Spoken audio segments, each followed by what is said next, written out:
Não fazem quimioterapia.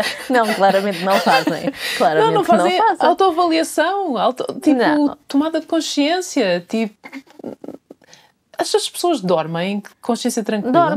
Dormem. Eu digo-te, com comprimidos. O Netanyahu deve dormir maravilhosamente, porque não andaram a fazer chouriços de cocó. Porque se os metesse a fazer chouriços de cocó, isso passavas logo. Jamais. Passavas logo as manias todas, aquilo.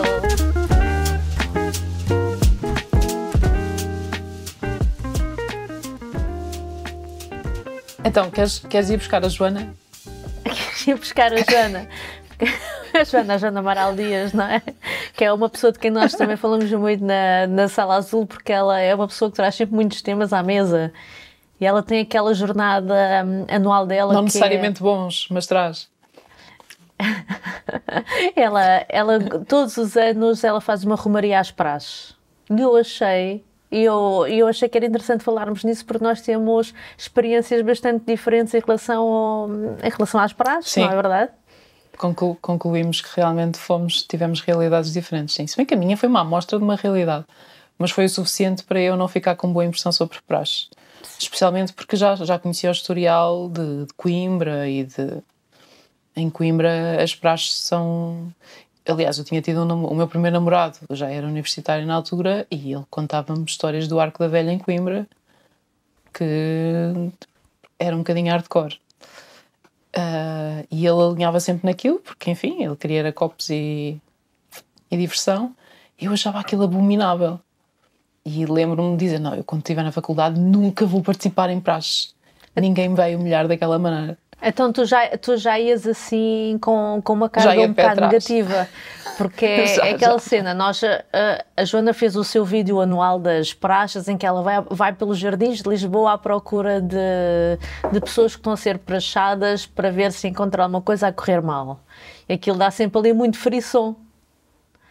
Não quer dizer que ela tenha visto ali qualquer coisa, não faço ideia de como é que foi a experiência dela quando entrou na faculdade, não sei, mas ela gosta sempre de fazer ali um certo teatro à volta da cena da praxe.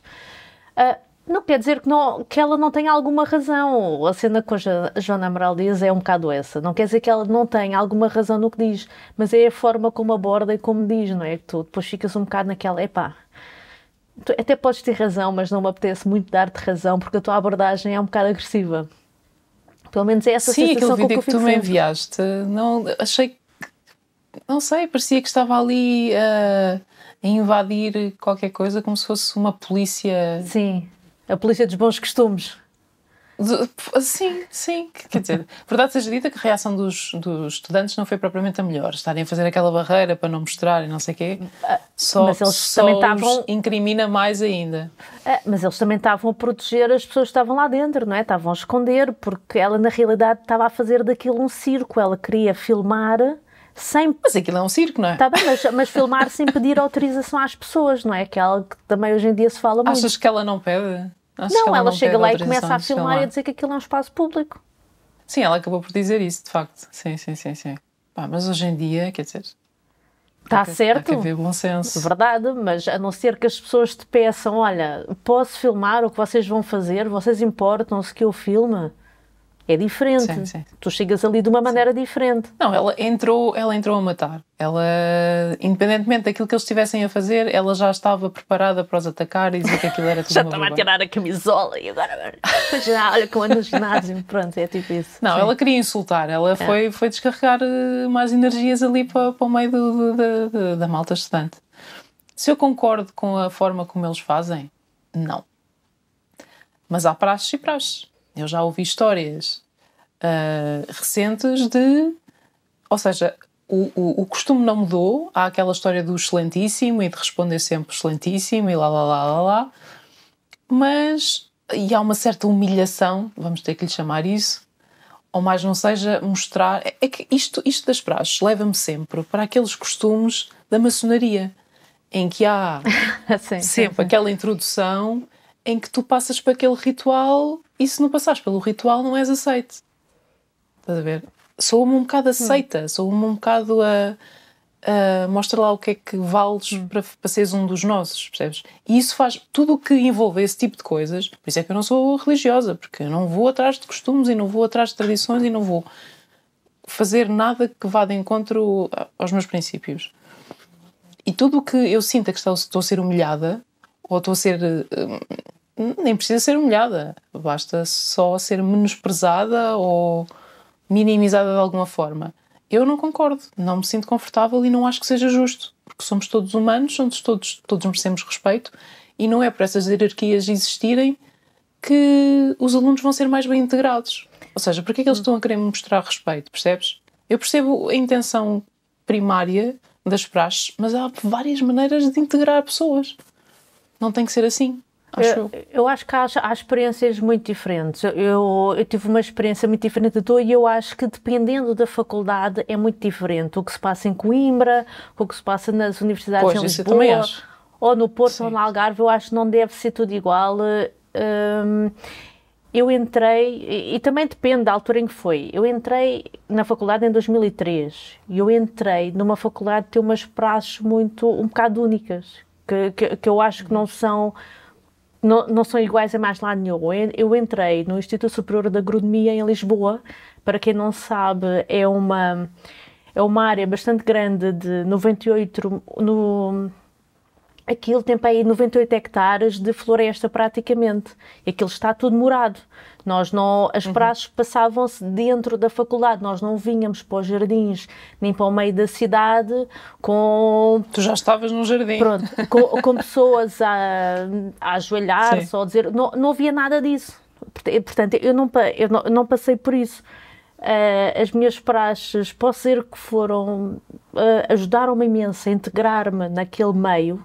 Eu sempre fui uma miúda um bocado tímida, então aquilo para mim foi fantástico. Tu chegaste num sítio em que as pessoas começam-te logo a abraçar, não de uma maneira freak, né? Mas tipo, a querer te conhecer, a querer saber o teu nome. Claro que se mete ali muitas brincadeiras, algumas delas de caráter sexual, naturalmente, que... Só que depois, cada pessoa lida com isto de uma maneira diferente.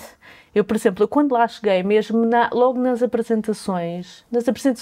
inscrições, eu ia com um top tipo cai-cai e meteram-me tipo uma planta na cabeça. Estava em agronomia, não é? E escreveram-me no peito: eu sou uma trepadeira. Logo isto deu naturalmente asos para muitos comentários. Mas foi giro, estás a dizer? Eu fui com uma amiga minha, depois eles chamavam-te logo ao país para o bar e para te conhecerem. E criou-se logo ali uma ligação com pessoas que eu não conhecia, que te chamam para dentro do grupo deles e tu sentes... Sentes-te integrada, não é? Sim. Tipo, sentes-te bem-vinda de alguma forma, não é? Exato. E ao longo de toda a semana do calouro, no Instituto Superior de Agronomia há um dia especial, que é o dia da caça ao tesouro, que eles fazem lá dentro, em que diferentes grupos de veteranos criam vários postos e tu fazes quase uma caça ao tesouro. Existem grupos depois de calores que têm de ir a determinados postos e acontece todo o género de parvoíces, os próprios veteranos entram na brincadeira, bebe-se muito, é verdade, bebe-se um bocado, e as pessoas fazem coisas muito parvas. Andamos para ali, sim senhor, andamos todos a rastejar na lama, mas até eles andam a rastejar na lama, e chegamos ao fim do dia. Eu lembro-me de ter chegado ao fim do dia, foi espetacular. Eu lembro-me, olha, nós já tínhamos, era tanta lama, era tanta coisa, depois fomos todos tomar banho pós balneários, depois a seguir há uma grande festa. Foi giro, estás a perceber? Por mais boa intenção que isso tivesse... É muito giro, eu ainda tenho as fotos daquilo, aquilo é... Não é a minha cena. Tu não sentes, nem mais ninguém que lá tivesse, qualquer pessoa que se quisesse ir embora ia. E não era maltratado. Pois, exato. Se existir essa liberdade, está tudo certo. Isso. Eu tive colegas que participaram. A questão é a ostracização que existe depois disso. Pois, a questão é qual é que é a diferença dessas pessoas que se recusam. Eu, por exemplo, na Faculdade de Letras, eles davam-se ao luxo de... A aula estava a decorrer Estava na hora de prachar alguém, eles iam buscar os alunos à sala de aula. E o professor, nem A nem Ui. O professor deixava, eles deixavam isso? Diziam tu e tu e tu, lá para fora. E iam prachá-los. E eu ficava a olhar para aquilo tipo, mas é que vocês nem se atrevam. Está fora de questão. Interromper uma aula, ainda por cima, para ser prachado, porque era prachado tipo com farinha, o penico na cabeça, fazer aquelas cenas habituais do respeito pelos veteranos. Epá, não, meus amigos, não vai acontecer. Conclusão. Fui excluída. Tipo, festas não existiam para mim. Não podias ir às festas? Ninguém me conhecia e faziam questão de não conhecer porque eu não queria ter ido, porque eu não fui às praxes. Porque portanto, eu tive colegas que disseram que não, mas que iam às festas e não havia... Se não participei numa coisa, também não participo na outra. Mas eu acho que nisto, eu acho que tem de facto. Mas eu acho que isto depende de faculdade para faculdade. Depende, eu acho que é importante que haja uma sensibilização. Porque as pessoas também não podem ser excluídas só porque não querem participar. As pessoas têm como também... é óbvio, têm liberdade. Têm o direito de não querer. Eu tive colegas que depois não foram umas coisas, mas depois à festa do calor foram. E não me lembro, pelo menos na altura que eu lá estive, e eu mesmo depois, eu tive para aí 2 anos na Associação de Estudantes, portanto acompanhava as praxes. Posso dizer, quando eu lá estive nestes anos... eu pelo menos nunca vi haver exclusão de alunos. Agora, sei que a minha experiência não é igual a toda a gente. Sim, a tua experiência é super positiva. Eu acho que a partir do momento... Se calhar são crenças deles que... Ou seja, se aquela pessoa não está receptiva para brincar connosco, porque eles encaram aquilo como uma brincadeira, significa que aquela pessoa é uma snob ou não se quer misturar connosco. E uma coisa não tem nada a ver com a outra. A forma como cada um se ofende é um bocado... É diferente de pessoa para pessoa, não é? Não é... Sim. Eu posso me ofender, eu ofendo-me com coisas... ofenderes com uma coisa... Sim, e o facto de te ofenderes com determinada coisa não significa que seja assim para tudo. Claro que não. Claro. Portanto, o facto de eu não querer participar em praxes não significa que eu não seja simpática e não queira fazer trabalhos de grupo e não queira... Eu passava muito tempo sozinha. Isso agora faz-me lembrar, houve uma das praxes que eu não fiz. Era um trabalho de grupo, ao fim e ao cabo. Tu vais odiar, eu já estou a rir, mas tu vais odiar o que eu vou dizer. Meu Deus, havia uma tenho praxe, medo. porque aquilo lá, no Instituto Superior de Agronomia, aquilo havia também a engenharia zootécnica, era o pessoal da agronomia, eu da arquitetura paisagista, havia da ambiente e da alimentar. Então havia animais, como havia zootécnica, não é? Havia lá animais. Então uma das praxes que às vezes eles faziam era o fazer chouriços, em que pegavam em preservativos e tinham de encher com cocô de animal. Que lindo! Eu estou-me a rir. Eu sei que tu não achas piada a isto, mas é hilariante. Desculpa. Não é hilariante. Isso remete-me logo para o American Pie. Tem a sua... Exato. Mas estamos a falar do início dos anos 2000, não é? Eu estive em 2001. Ou 2 anos antes, sim. Em 2001. Mas eu acho que tem a ver com a faculdade. Por exemplo, a minha sobrinha em psicologia, ela experimentou, foi um dia... Sim. Mas ao final do dia ela disse, isto não é para mim. Isto não é para mim, porque ela é um bocado parecida comigo. Tipo, eu não estou para aqui para estar a obedecer e estar aqui com um simeritíssimo, assim, não estou para isto. E eles eram nesse registro, na faculdade dela estavam nesse registro do meritíssimo. Sim. E ela disse... Eu não me recordo de fazer isso dos meritíssimos. Foi falar com a madrinha dela e disse, olha, isto eu não encaixo com isto, não acho graça, não quero participar. E elas, com certeza, não há problema nenhum. E continuam a dar-se bem, mas já sabem que ela não quer participar nessas praxes. Agora, não vai ser rejeitada. Perguntaram-lhe, também é psicologia, né? Mal era se não tivessem esse cuidado. Mas olha que, às vezes, no melhor pano cai perguntaram-lhe se ela estava confortável com outras coisas e o que é tinha incomodado. E, portanto, foi super amorosa com a miúda e ela continua entusiasmada a ir para a faculdade. Não foi por causa disso que ficou com receio, pelo contrário. Mas não sente que tenha sido excluída. Pronto. Simplesmente respeitaram a opinião dela e está tudo certo. Mas eu acho que isso é que faz sentido, não é? Que eu lembro-me na altura, uma amiga minha ter entrado na faculdade, na farmácia, desculpa, em enfermagem. E ela contava. Mas farmácia também não é propriamente simpático.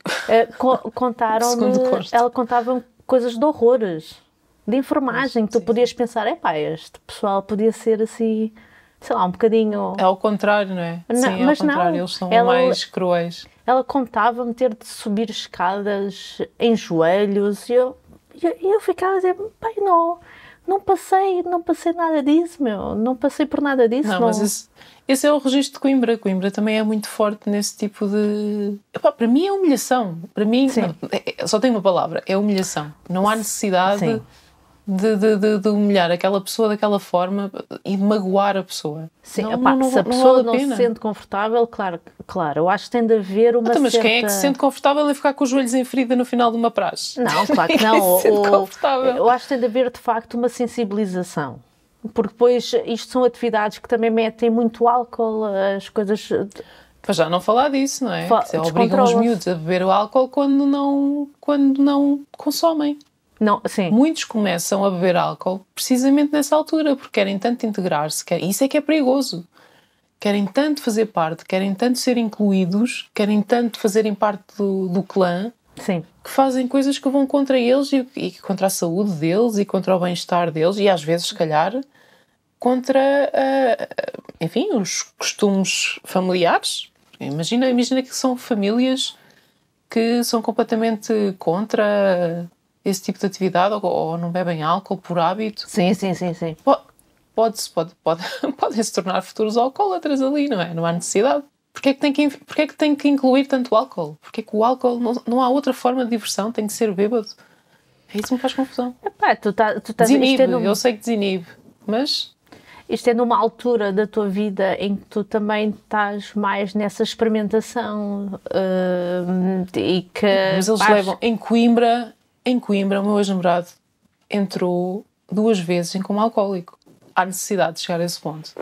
Não há. Ele com 24 ou 25 anos já tinha problemas de fígado. Claro. Não, daí ter de haver... Eu acho que deveria de haver um pouco mais de sensibilização. No ano em que eu entrei, em 2003, houve uma grande bronca com as praxes no Tagus Park. Eu acho que foi em 2003. Se não foi em 2003, 2002, qualquer coisa assim. Em que eles meteram os calouros a assaltar um banco.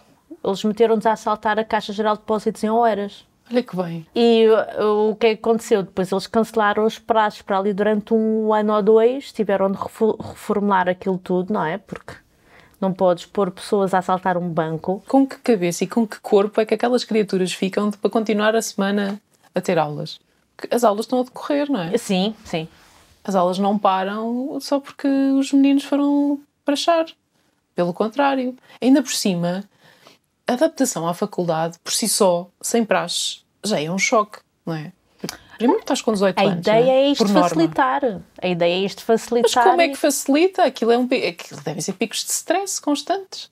Não necessariamente. Já estás em adaptação pelos novos horários, pela estrutura da faculdade, pelas cadeiras, pela forma de estudar, pelo mundo que é completamente distinto de um colégio ou de uma escola pública em que tu já fazes parte daquela escola há muito tempo, portanto conheces toda a gente, está tudo certo.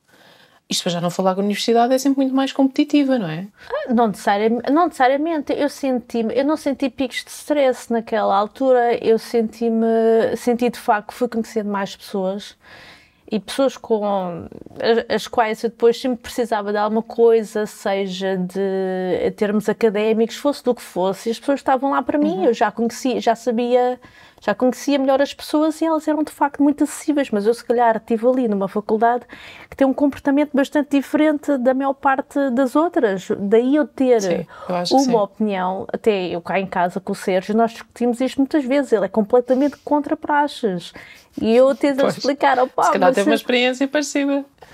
Mas eu tive uma experiência tão fixe que eu não consigo, houve coisas em que eu não participei precisamente porque estava em aulas, eu não fui ao Rally Tascas, por exemplo, não fiz isso. Minha irmã, lembro-me que de andar a fazer Rally Tascas, ela estava em Belas Artes, aquilo era a loucura, o chiado, eles faziam... Tudo, correm aquilo tudo, não é? Correm tudo. essa não fiz, mas tive ali de facto experiências bastante boas para a minha integração naquele novo meio. Não achei, nem eu tive depois ao longo dos 5 anos que lá tive, não tive a ideia daquilo ser um meio muito competitivo. Porque talvez era o espírito depende do curso que se cultivava ali, como nós estávamos ali muito fechados naquela tapada toda, acho que se criava ali, pelo menos na altura, criava-se ali uma certa camaradagem, uma certa amizade entre os diferentes cursos, que se calhar pode não haver noutras faculdades. Pelo menos, eu senti isso. Pois, isso é ótimo, mas eu acho que não é comum. Pois, eu acho pode mesmo não que ser. não é nada comum. Na de letras não era, havia muita competitividade, muita mesmo, e muito elitismo também. Mas também eram outros tempos. Sabes e porquê? Letras, a malta porque de letras não andaram é a fazer chouriços de cocó. Porque se os metesse a fazer chouriços de cocó, isso passavas logo. Jamais. Passavas logo as manias todas, aquilo... Pois, não sei.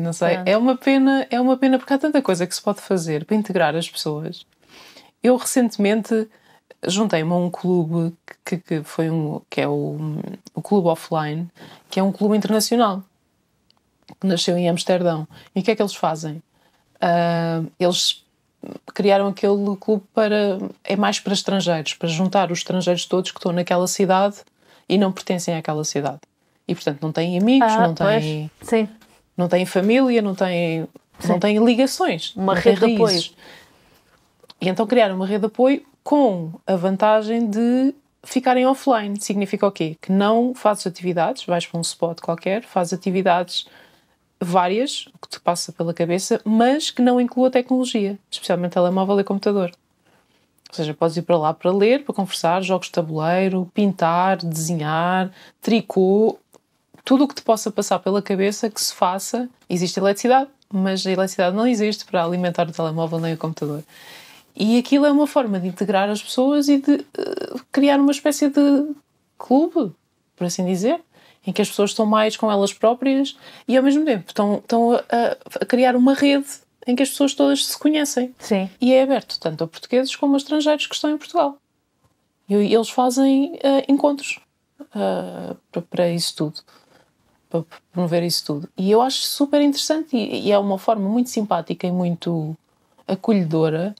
E ao mesmo tempo estão a ajudar as pessoas a enraizar, a ficarem mais com elas próprias, a valorizarem a empatia e as relações interpessoais, em vez de estarem agarrados a telefones. Porquê é que nas faculdades não fazem esse tipo de... Porquê é que tem que ser com parvoíce? Porquê é que tem que ser com humilhação? Eu sei que é tradição e tal, mas a tradição já não é o que era. Sim, a parte da humilhação de facto não tem de ser. Tu consegues fazer coisas giras de dizer, olha, e tu vens de onde? Tu és de onde? O que é que tu gostas? Claro. Estás a tirar o quê? Sim, fazer brincadeiras mais inocentes e sem ninguém estar a fazer risota de ninguém. Ou até tentares, por exemplo, há muitos alunos que vêm de fora, muitos, por exemplo, que vêm para Lisboa para estudar, tentar integrá-los também um bocado mais naquela zona onde é a faculdade e mexer com até alguma associação que exista lá ao pé. E eu tenho uma vaga ideia de ter visto uma praxe ter sido feita numa associação até para animais. Estás a perceber? Deles ir a uma associação lá da zona ou nem que seja ir recolher coisas para ir dar. Eu estou a falar um bocado de alto, eu não sei em que faculdade é que isto aconteceu. Mas é, por exemplo, um tipo de atividade que tu possas desenvolver até com a comunidade ao pé da faculdade, em que juntas logo vários alunos que não se conhecem, que se passam a conhecer porque estão a desenvolver uma atividade em conjunto. E é algo que também estás a dar algo à comunidade e estás a aproximar as pessoas que estão a fazer aquilo. Isso é super interessante e eu acho que em algumas residências de Lisboa é feito isso. Isto porquê? Porque as residências ficam sempre no meio de bairros, não é? E as pessoas que moram nesses bairros, onde há residências universitárias, aquilo é sempre um bocadinho mais caótico, não é? Porque é muita malta nova, toda no mesmo edifício. A bem da verdade, tem lá responsáveis durante o dia, mas durante a noite não está lá ninguém a controlar nada daquilo. Existe um responsável, normalmente é o veterano, não é? Que é responsável pela República, e há um certo controle e existem regras. Mas a malta, os vizinhos, ficam sempre de pé atrás com os jovens, não é? Porque há sempre tendência para as bebedeiras durante a noite, ou... Sim, porque é malta nova que vem para a capital, provavelmente muita gente de fora ou que vem da província e nós já sabemos, não é? Que os miúdos com 18 anos estão na flor da idade, veem-se com liberdade e querem ir para os extremos. Sim.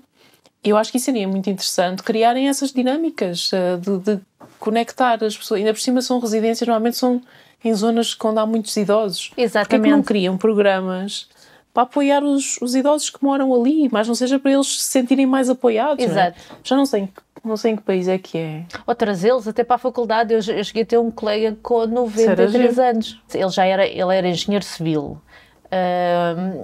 A mulher dele tinha morrido e ele, para passar o tempo, inscreveu-se em arquitetura paisagista e andava lá. O pai era o senhor António e nós dávamos boleia, ele ia connosco, ele fazia aquilo muito lentamente, não estava a fazer com a pressa que nós tínhamos para acabar aquilo rapidamente.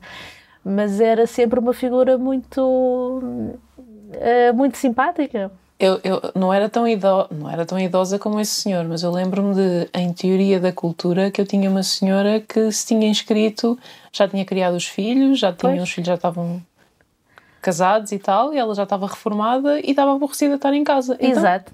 Então, inscreveu-se no curso. E foi fazendo, ia só fazer as cadeiras que ela achava interessantes. Exato. E andava lá. A senhora já tinha para aí, sei lá, 50, 60 anos. Mas super, super fresca e foi muito interessante de ver essa dinâmica. Para já porque ela entrou em contacto com uma realidade que ela já nem sabia como é que seria, não é? Yeah.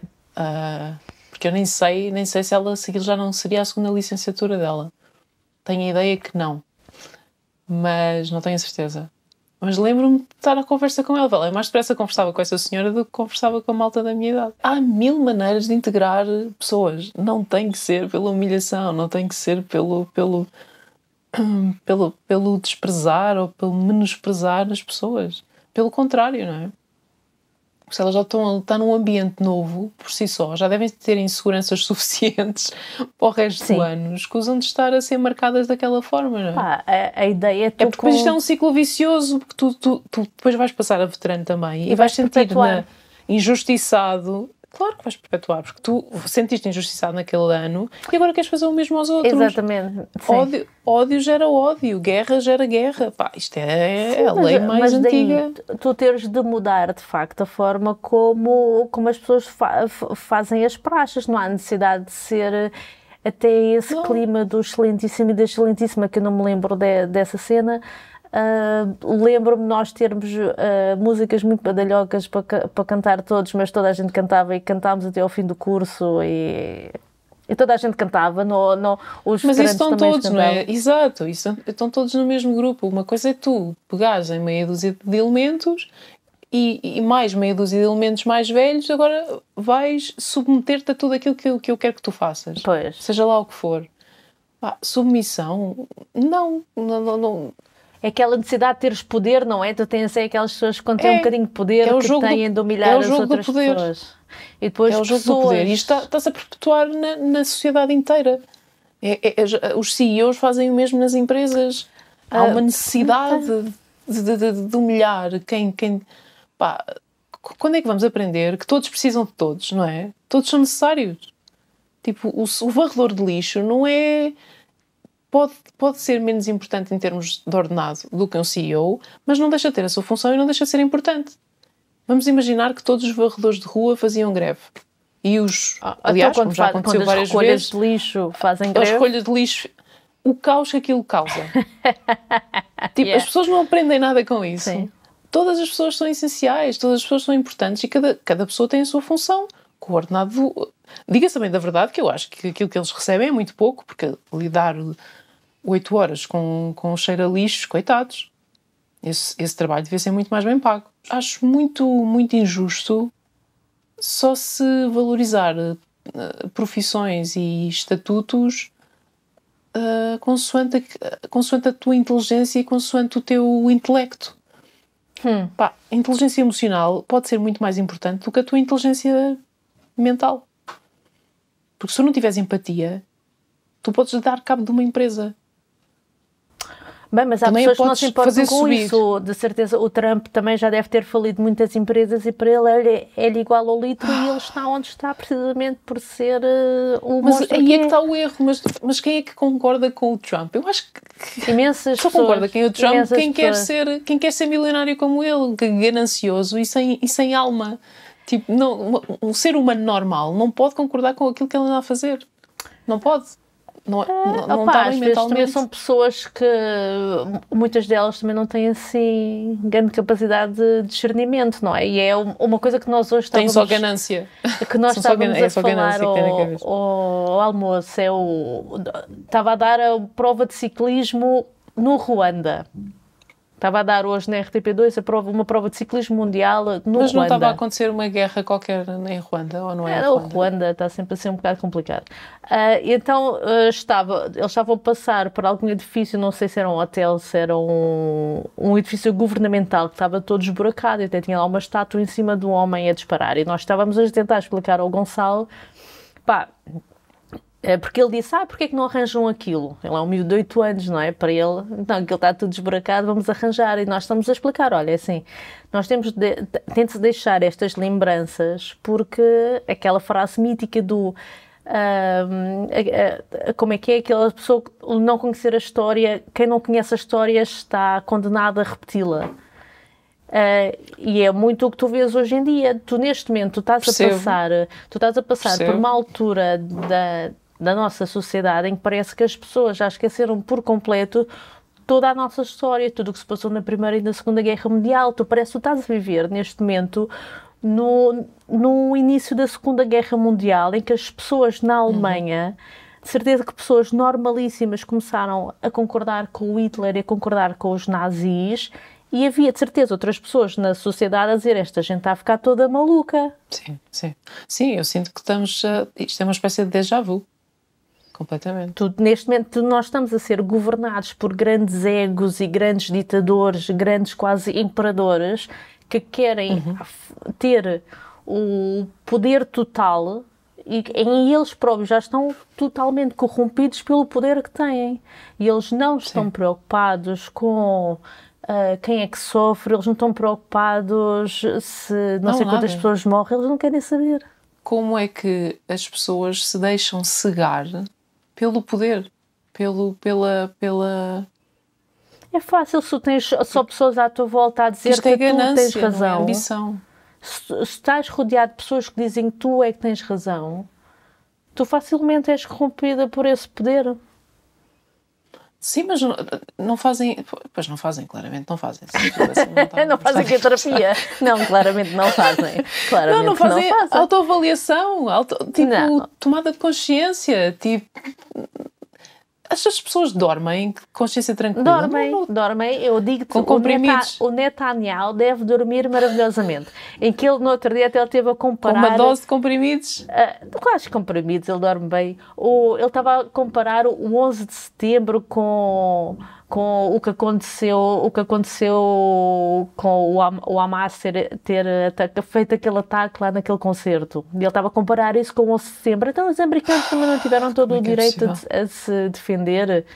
Amigo, mas terminar todo um Estado, se calhar é demais, não? Digo eu. Perdeu a noção completamente. Como se fosse uma coisa fosse comparável com a outra.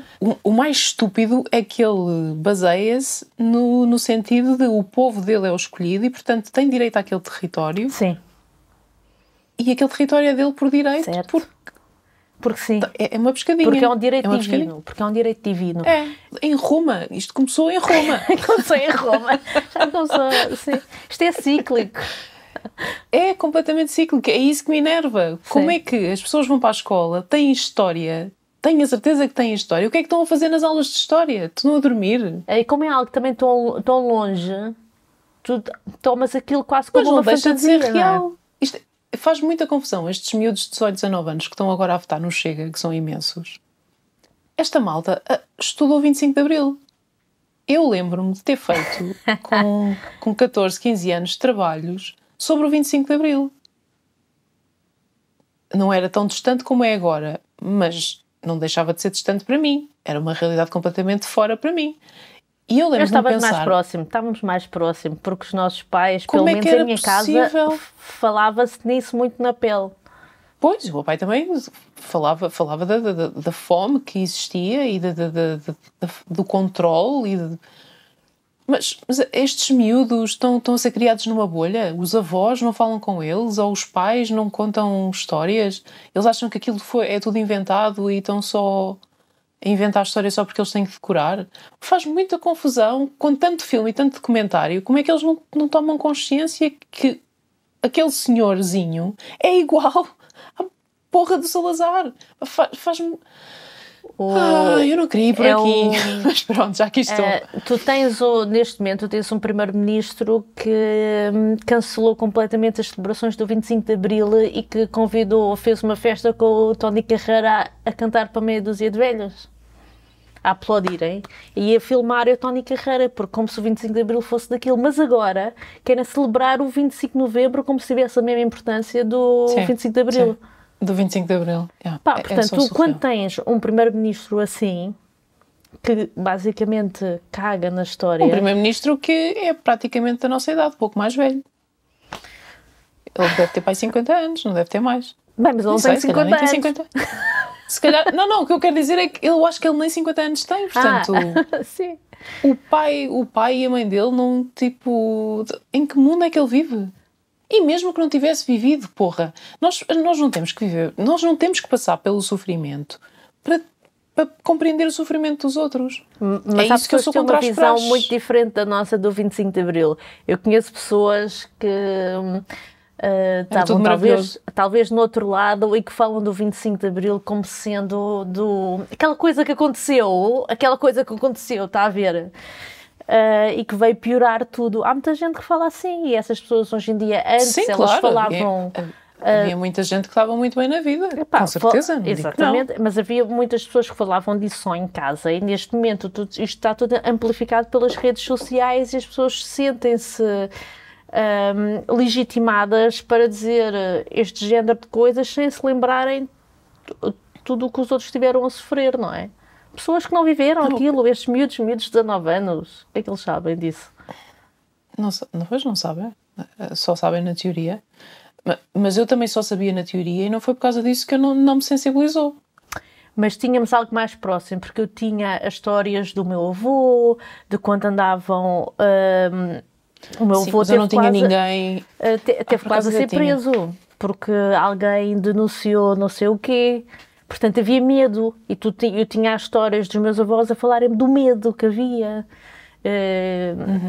E os meus pais falavam disso, do medo, de falarmos todos muito baixinho do que é que queríamos dizer, as paredes têm ouvidos, não sabes quem ainda vai hoje denunciar. Se perpetua. Eu acho que os portugueses têm muito esse hábito que vem dessa altura. Eu acho que a nossa geração já não... Mas a geração anterior ainda tem muito o hábito de falar em surdina e de falar por meias palavras e de não saber comunicar, porque eu acho que está enraizado essa forma de viver. A falta de comunicação com medo do que é que o outro vai pensar e o que é que o outro vai dizer. O que é que o outro... Ou seja, o outro vai ficar em vantagem se eu revelar tudo sobre mim. Pode usar contra mim. Deve ser ali um trauma não visto e não trabalhado que nos está a moldar a personalidade. Mas os miúdos hoje em dia não têm isso. Eu nem sei de onde é que vem esta falta de sensibilidade para a realidade. Não sei, porque o resultado disso do 25 de Abril e ter as minhas pessoas mais próximas terem passado por essa época... Se calhar é por isso que eu sou como sou. Sempre me educaram para ser uma pessoa que não tenha medo de falar e dizer aquilo que penso, mas eu fui educada para ser assim. Eu não fui educada para estar calada. Mas eu fui ao contrário. Eu me diziam para estar calada, que eu não tinha opinião e que eu não tinha o direito de ter opinião. E exatamente por causa disso é que eu virei o bico ao prego. Eu fui pela revolta, Porquê? Porque me baseei na história. Baseei-me naquilo que as outras pessoas também tinham e criei empatia com aquelas pessoas que também não tinham liberdade de expressão. E desenvolveste a tua autoestima. Pois, que remédio. Mas é que há muitas pessoas que não desenvolvem, e isto há de ser depois o que nós iremos falar no próximo episódio também, pessoas com baixa autoestima, porque acho que é uma das coisas mais importantes que tu podes desenvolver para te ajudar na vida, também nas praxes. Uma pessoa que tenha uma boa autoestima mais facilmente diz que não numa situação à qual não está confortável. Claramente. Não, é isso que nós estamos a dizer. Eles querem tanto ser integrados que se deixam humilhar. Ou seja, eles não têm limites para aquilo que eles... para aquilo que poderá ser ou não correto para eles próprios. Pois, e não haver abertura do outro lado. Porque eu lembro-me de ter tido cenas em que já me estavam a perguntar cenas em que poderia ser visto como humilhação, mas eu, como sempre fui um bocado de rabiteza, virava o bico ao prego e mandava a pergunta para trás e de repente já se estava tudo a rir em que olha, viste o que é que ela te disse? Sim, tu estavas segura. Começavas logo estavas segura de ti. Sim, estavas segura de ti e portanto não tinhas medo de responder, não tinhas medo de... eu acho que as praxes resultam por causa disso, porque eles estão em desvantagem, não é? Eles sentem-se de alguma maneira em desvantagem. Não deveria ser. Não deveria ser. Porque eles não estão em desvantagem. Deveria ser, pelo contrário. Mas é como eles se sentem e eu acho que as praxes fomentam isso. Tipo, tu és menos do que eu porque eu estou aqui há mais tempo do que tu. Caraças, mas isso tem de se mudar. Desculpa lá, mas tem de haver aqui... Eu também acho. Concordo se não faz, de facto não pode ser assim, porque eles não estão em desvantagem. Eles estão em vantagem, têm ali uma superioridade já a conhecer o meio, já a conhecer as pessoas. Não, mas quem está em desvantagem são os caloiros, não são os veteranos. Certo, e os outros têm uma responsabilidade de os ajudar a integrar-se. Isso era o ideal, mas não é o que acontece. É assim que eu vejo o mundo, verdade seja dita. Eu acho que é como os pais com os filhos. Para já, os filhos não pertencem aos pais, mas os pais têm a responsabilidade de direcionar os filhos para aquilo que é mais correto e para os ensinar a sobreviver. Essa é a função de um pai e de uma mãe, não é? Por isso é que o Gustavo Santos não vacinou o filho. Mas pronto, isso é outra conversa, certo? Eu sei. Mas isso é outra conversa completamente diferente. Então, eu estou a falar de pessoas normais. Mentalmente normais. Essa é a função de um pai. Da mesma forma que numa empresa, um superior que tem uma equipa, a função desse superior é encaminhar e direcionar as pessoas que estão abaixo dele, é a função de um CEO. Se não sabem fazer isso, devem ser péssimas pessoas em casa. Porque acham que todos... ou seja, a superioridade vem da posição que ocupam. É assim que o mundo vai ter que ser governado? É assim que o mundo acha que se governa? Bem, o Trump acha que sim. Ele quer ser o rei do mundo mesmo. Ele acha que está certo. Olha, vêm por aí tempos um bocado complicados. Não vejo também isto a dar grande volta. Portanto, as praxes são só uma coisa pequena de tudo o que se passa no mundo neste momento. Mas é uma amostra. É uma amostra, eu acho. Olha, tu tens alguma sugestão para este tema? Ou... Eu não tenho. A minha sugestão é mesmo mudar a abordagem. Se bem que, nós somos ouvidos na Rádio Agita, que é gente jovem, não é? Essa malta jovem que ouve, comecem a espalhar essa ideia de que não é preciso humilhar o outro para que o outro faça parte do nosso clã. Sim. E posso recomendar o Offline Club, porque eles estão a angariar pessoas, que eles não são muito conhecidos em Portugal. Eles têm uma página no Instagram, têm um site, têm o Linktree, em que têm os vários eventos mundiais lá, com as datas todas marcadas. Podem comprar os ingressos, podem inscrever-se, podem tornar-se voluntários. E é uma maneira, para já é uma maneira incrível de conhecer pessoas fora das... É uma rede social, mas tem pouco de virtual, porque eles, a base deles é o presencial. Eles querem contacto humano. E é uma boa maneira de conhecer pessoas novas, pessoas que não estão dentro da nossa realidade, porque são quase todos estrangeiros. Sim. E ao mesmo tempo nós estamos a integrá-los, não é? Nós, enquanto portugueses, estamos a integrar essas pessoas também. Estamos a acolher essas pessoas que, coitadas, também devem estar um bocado sozinhas, aqui, sim. Sozinhas, não é? Não deve ser fácil. Apesar de Portugal ser muito amistoso, eu acredito que um estrangeiro é sempre difícil, não é?